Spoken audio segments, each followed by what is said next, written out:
मातीत बलिदानाचे पावित्र्य आहे, ज्या हवेत स्वातंत्र्याचा गंध आहे, ज्या आकाशात अभिमानाची उंची आहे आणि ज्या प्रत्येक हृदयात भारत नावाची ज्वाला पेटलेली आहे, त्याच भारताचा आज आपण इथे प्रजासत्ताक दिन साजरा करत आहोत. हा दिवस केवळ सण नव्हे, हा दिवस केवळ समारंभ नव्हे, हा दिवस आपल्या अस्तित्वाचा, आपल्या ओळखीचा आणि आपल्या अधिकारांचा जाणीव करून देण्याचा दिवस आहे. आज आपण फक्त तिरंगा फडकवत नाही तर आपल्या अभिमानाला उंचावर नेतो. आज आपण फक्त घोषणा देत नाही तर आपल्या अधिकारांची जाणीव करून देतो. आज आपण फक्त इतिहास आठवत नाही तर आयुष्य घडवायचा निर्धार करतो. भारत माता तेरी गाथा सबसे ऊंची तेरी शान, भारत माता तेरी गाथा सबसे ऊंची तेरी शान, तेरे आगे सिर झुकाऊ हम सब करे तुझे सलाम, तेरे आगे सिर झुकाऊ हम सब करे तुझे सलाम. मित्रांनो, प्रजासत्ताक दिन म्हणजे काय हा प्रश्न आपण स्वतःला विचारायला हवा. कारण प्रजासत्ताक दिन म्हणजे फक्त परेड, फक्त भाषणे, फक्त कार्यक्रम इतकाच मर्यादित नसतो.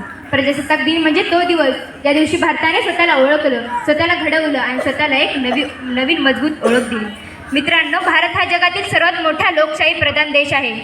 काश्मीरपासून कन्याकुमारीपर्यंत ते द्वारकेपासून आसामपर्यंत असा हा उभा आडवा निगडीत भारत. तिन्ही बाजूनी सागराने वेढलेला भारत, गंगा, यमुना, सिंधू, तापी यांसारख्या नद्या वाहणारा भारत, संस्कृती व परंपरा जपणारा भारत. जितकं बोलावं तितकं कमीच आहे, कारण माझा भारत देश महान आहे, कारण माझा भारत देश महान आहे. वतन हमारा ऐसा है ना छोड़ पाए कोई, वतन हमारा ऐसा है ना छोड़ पाए कोई, रिश्ता हमारा ऐसा है ना तोड़ पाए कोई, रिश्ता हमारा ऐसा है ना तोड़ पाए कोई. दिल हमारा एक है हमारी जान, दिल हमारा एक है हमारी जान, हिंदुस्तान हमारा है हमें इसकी शान, हिंदुस्तान हमारा है हमें इसकी शान. मित्रांनो, 26 जानेवारी 1950 रोजी भारताने आपलं संविधान स्वीकारलं आणि त्या दिवशी भारत फक्त स्वतंत्र झाला नव्हता तर तो सक्षम, सशक्त आणि आत्मनिर्भर झाला होता. मित्रांनो, स्वातंत्र्य मिळवणं फक्त म्हणजे परकीय सत्तेपासून मुक्ती नाही, तर स्वातंत्र्य मिळवणं म्हणजे स्वतःची मूल्ये, स्वतःची कायदे आणि स्वतःची दिशा ठरवण्याचा अधिकार. हे स्वातंत्र्य आपल्याला काय सहजासहजी मिळालेलं नाही. या स्वातंत्र्याच्या प्रत्येक श्वासामागे बलिदान आहे, प्रत्येक हसण्यामागे वेदना आहेत आणि या तिरंग्यामागे हजारोनं झुकलेल्या माना आहेत. मित्रांनो, भगतसिंग सुद्धा हसत हसत फासावरती गेले. सुखदेव, राजगुरू, चाफेकर बंधू हे सुद्धा हसत हसत फासावरती गेले.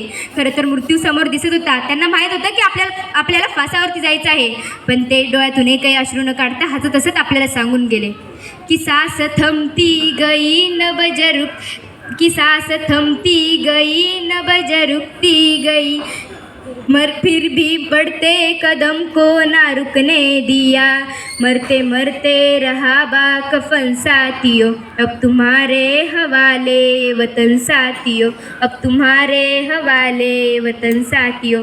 या देशाच्या वीरांनो, या देशाच्या तरुणांनो, हा देश, ही मातृभूमी आता तुमच्या हातात आहे. आता याला तुम्हाला फुलवायची गरज आहे, आता याला तुम्हाला घडवायची गरज आहे, आता याला तुम्हाला स्वातंत्र्य मिळवायची गरज आहे, असे भगतसिंग आपल्याला जाता जाता सांगून गेले. आणि अशा या अनेक वीरांच्या बलिदानामुळे कुठेतरी आपल्याला स्वातंत्र्य मिळाले. खरं तर 150 वर्ष इंग्रज सत्तेने भारत मातेला छळले, खरं तर 150 वर्ष इंग्रज सत्तेने भारत मातेला छळले. घालवूनही जुलमी सत्ता रक्ताचे पाठ वाहिले, घालवूनही जुलमी सत्ता रक्ताचे पाठ वाहिले. आनंदाने निंदड्या छातीने कंठात गोळ्या कुणी झेलल्या, आनंदाने निंदड्या छातीने कंठात गोळ्या कुणी झेलल्या. वंदे मात्र इन्कलाब बोलत मातेसाठी फाशी यांनी घेतल्या, वंदे मात्र इन्कलाब बोलत मातेसाठी फाशी यांनी घेतल्या. एवढे बोलून माझे 2 शब्द संपवते. धन्यवाद. खूप छान.